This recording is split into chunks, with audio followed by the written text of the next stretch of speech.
오늘 본문은 예수님께서 태어나시기 전임에도 불구하고 예수님은 누구시고 어떤 분이신지에 대하여서 소개를 합니다. 특히 천사 가브리엘이 마리아에게 전해준 내용을 통하여서 예수님께서 어떤 분이신지 언급됩니다. 결론적으로 천사 가브리엘에 따르면 예수님은 누구십니까? 지극히 높으신 하나님의 아들이시며 다윗의 자손으로 오실 영원한 왕이시라고 말씀을 합니다. 영원토록 야곱의 집 이스라엘, 곧 하나님의 자기 백성을 다스리시는 왕이시라고 이야기를 합니다. 사실 현재 이스라엘에는 다윗의 자손으로서의 자신들을 다스리고 있는 왕이 없는 상황입니다. 하나님의 백성임에도 하나님을 거부하고 하나님을 무시하는 강력한 이방 왕국 로마 제국의 지배를 받고 있는 상황입니다. 이런 상황에서 이스라엘 백성들은 하나님께서 구약을 통해 약속하신 다윗의 자손으로 오실 왕 메시아를 오랫동안 기다리고 있었다고 합니다.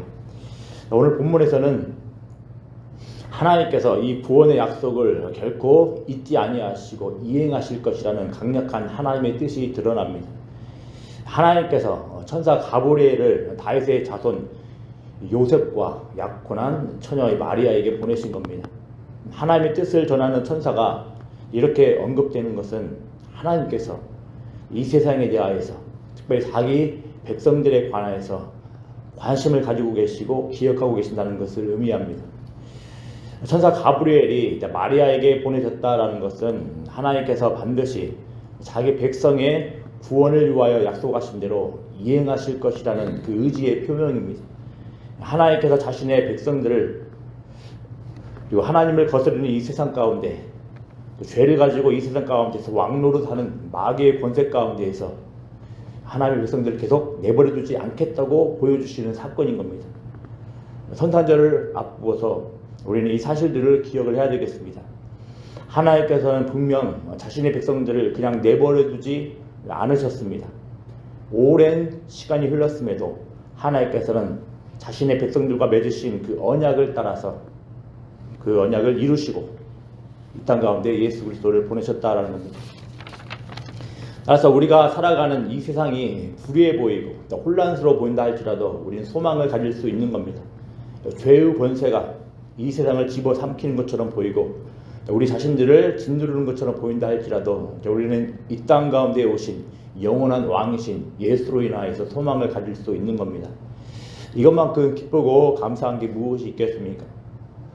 예수님을 통하여서 우리 하나님께서 우리 자신들에 대하여서 통치권을 영원히 행사하신다라는 것은 정말로 크나큰 은혜인 겁니다. 이 사실로 인하여서 우리는 참 평안을 누릴 수 있는 것입니다. 무엇을 바라고 소망을 하십니까? 이번 성탄을 통하여서 우리를 다스리시는 영원한 왕이 되신 예수님을 갈망하는 은혜가 있기를 바랍니다. 또 이어서 우리는 이런 하나님의 은혜가 이루어지는 그 과정 가운데 있어서 하나님께 어떤 장애와 방해도 있을 수 없음을 또 배웁니다. 28절 그리고 30절 말씀을 보면 천사 가브리엘이 마리아에게 전한 내용 가운데에서 두 번 언급되는 단어가 나옵니다. 바로 은혜입니다. 은혜란 사람의 그 어떤 자격이나 노력에 의해서가 아니라 하나님의 뜻에 따라 택함 받은 것과 관련됩니다. 따라서 하나님의 뜻이 이루어지는 데 있어서 그 어떤 유력한 가문과 혈통과 신분이나 지위가 중요한 것이 아닙니다. 마리아를 보십시오. 마리아는 소위 말하는 유력한 가문 출생이 아닙니다.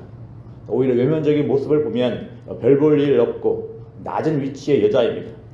그렇지만 이렇게 하나님의 뜻이 이루어지는 데 있어서 사람의 낮은 외적 기준은 전혀 장애나 방해가 되지 않았습니다. 더 나아가서 오늘 본문에서는 이런 것들과는 차원이 다른 그런 장애를 뛰어넘는 하나님의 능력을 알려줍니다. 바로 사람에게 있어서 당연하고 자연스러운 법칙에 매이지 않으셨던 겁니다. 34절에 따르면 마리아는 남자를 알지 못한 여자라고 이야기를 합니다. 그런데 천사 가브리엘은 분명히 마리아가 잉태하여 아들 예수를 낳을 거라고 말을 합니다. 어떻게 이런 게 가능하겠습니까? 35절 말씀 같이 읽어보겠습니다. 35절 말씀입니다. 천사가 대답하여 이르되 성령이 내게 임하시고 지극히 높으신 이의 능력이 너를 덮으시리니 이러므로 나실 바 거룩한 이는 하나님의 아들이라 일컬음하리라. 아멘. 성령의 능력을 통하여서 나실 거라고 합니다. 자, 그러면서 마리아의 친족 세례 요한의 어머니 엘리사벳의 예시를 들어서 하나님의 모든 말씀은 능하지 못하심이 없다라고 선언을 합니다. 오늘 본문 앞쪽에 보면 앞단락을 보면 세례 요한의 어머니 엘리사벳이 나오는데 엘리사벳은 늙어가지고 아이를 갖지 못했을 거라고 이야기를 하는데 하나님의 은혜 가운데에서 세례 요한을 갖게 됩니다. 바로 이 사실들을 예시를 들어서 하나님의 모든 말씀이 능하지 못하심이 없다고 선언을 하는 겁니다. 이렇게 성령을 통하여서 자신의 백성들에게 임할 하나님의 능력은 죄의 영향력 가운데 있는 세상의 법칙도 뛰어넘습니다. 이처럼 성탄은 세상과 인간의 모든 제약과 한계와 장애를 뛰어넘는 하나님의 능력이 임한 사건입니다. 능하지 못함이 없음을 보여주는 하나님의 구원의 예고편이라는 겁니다. 이 성탄은 어떻게 이게 가능하냐 싶을 정도로 의심했던, 그리고 우리를 올감했던 죄의 권세를 무력화시키고 우리를 하나님 백성 삼아주신 구원의 예고편이라는 사실들을 기억을 해야 되겠습니다. 그럼 이런 일방적인 하나님의 은혜 앞에서, 하나님의 말씀 앞에서 마땅한 반응은 무엇이겠습니까? 바로 말씀대로 우리에게 임하리라고 믿음으로 받아들이는 겁니다.